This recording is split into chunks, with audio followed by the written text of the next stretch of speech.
sa pool ng knee injury. Etong isang Barangay Ginebra bigman na siya pa namang isa sa pinakamahalagang player ng team. Makakalaro ba ito sa Gilas Pilipinas or kahit dito sa semifinals ng PBA? At Chris Ross and Jeron Teng to Northport, kapalit itong si Joshua Monson. At RJ hindi nagpa-apekto sa mga kritisismo.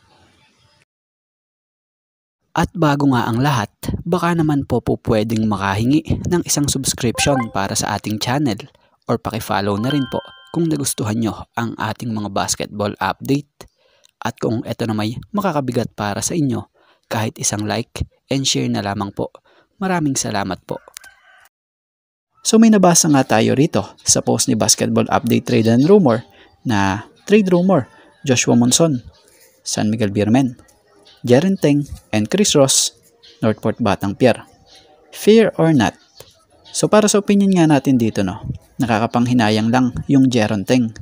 Yung naging starter siya noon sa ibang team, pero nang mapunta sa San Miguel Beermen, nauwi sa pagiging bench player. Nakita naman natin yung husay na ito noon, panahong nasa Alaska pa ito at Converge, na siyang pangunahing inaasahan din noon ng team na ito. So sobrang hassle din ito. Bukod dyan si Chris Ross, veteran guard din ito na matindi pa ang pagiging defensive player na siyang magpahanggang ngayon nga gamit na gamit pa rin ng SMB or sa SMB. So si Ross, sa mga hindi nakakaalam minsan import stopper rin talaga ito dahil sa tindi ng nabibigay niyang depensa sa mga kalaban. May shooting gaya ni Jeron Teng pero hindi na gaya ni Joshua Monson. Real talk lang. Dahil si Joshua Monson bata at mas matangkad pa. Bukod dyan, mas maligsi pa rin na kung itatapat mo sa average ni Joshua Monson, yung average ng dalawa, hindi pa rin ito sasapat para mapantayan nila si Joshua Monson. Dahil si Joshua Monson nasa sa prime na nga niya. Biro mo, nag-average nga ito ngayon ng 17.38 points per game, 3.00 rebounds per game, and 3.77 assists per game. So para sa opinion natin sa trade rumor na to, gaya sa tinatanong dito, kung fair ba daw? Para sa atin hindi siya fair. Pero kayo, kung kayo ang tatanungin fair bang ipalit yung Joshua Monson kay Chris Ross and Jeron Teng? Speaking of RJ Abarientos, nito lang nagkaroon ng death threat sa kanyang Instagram ang nasabing manlalaro matapos nitong magminti sa crucial game tying 4-point shot na kung saan nauwi pa nga po sa pagkatalo ng Ginebra noong game 2 ng quarterfinals. Bagamat ngayon kasalukuyan umuusad na ang case na ito about dito dahil na nang malaman ng PBA ang patungkol dito agad nakipag-ugnayan ng PBA sa NBI.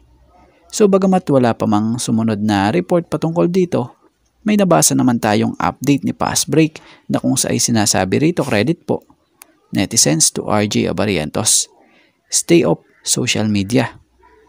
So kung gusto nyo malaman ang buong patungkol dito, puntahan nyo na lang yung website na to na kung saan nakasaad rito ang ilang mga mensahe ng mga nagbigay advice sa nasabing manlalaro. So about naman doon sa pag-reply ni RJ sa ibang mga nagmamagaling na kritiko, batay sa naging sagot rito, batay sa nabasa natin, okay lang yun. Nilalaro ko lang sila, keep bashing. So yun, kahit may mga ganitong pagkakataon, ang maganda kay RJ handa pa rin siya makipagkulitan sa social media at ito na may pansing di nakakaapekto sa paglalaro niya dahil nakita naman natin iyon sa nangyayaring game 3 ng quarterfinals na kung saan nakuha pa nga nila ang panalo at sila pa nga po ang tutungo ngayon sa semifinals na ito. At speaking of semifinals, maaaring mabigat ang kakaharaping ito ng Ginebra sa semis kung hindi agad makakabalik si Troy Rosario. Dahil balita nga ngayon, ito'y nagkaroon ng knee injury ayon kay Coach Tim via tiebreaker times. Na kung sa ayon dito kinumpirma nga ni Coach Tim Cone na itong si Troy Rosario ay nagkaroon ng knee injury. Na kung sa hindi na ito sigurado for Doha Cup na siyang balita ay sasalangan ng Gilas Pilipinas para magpakondisyon bago sumabak sa game para sa third window ng FIBA Asia Cup qualifiers. So kung may knee injury etong si Troy Rosario, sana hindi ito ganun kagrabe or hindi ito ganun kalala. Dahil bukod sa Gilas may paparating pa nga po yung laban sa PBA kasama ng Barangay Ginebra na siyang mahalaga rin na laban dahil semifinals na nga po ang kanilang lalaruan matapos pabagsakin nila sa quarterfinals ang Meralco. So malaki ang nagagawa ni Troy kapag nasa sa loob siya ng court kasama ng teammate niya sa Ginebra.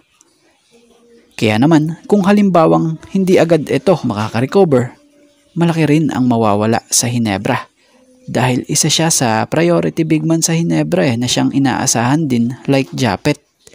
So isa lang ang sagot dyan, prayers for fast recovery of Troy Rosario para makarecover agad ito.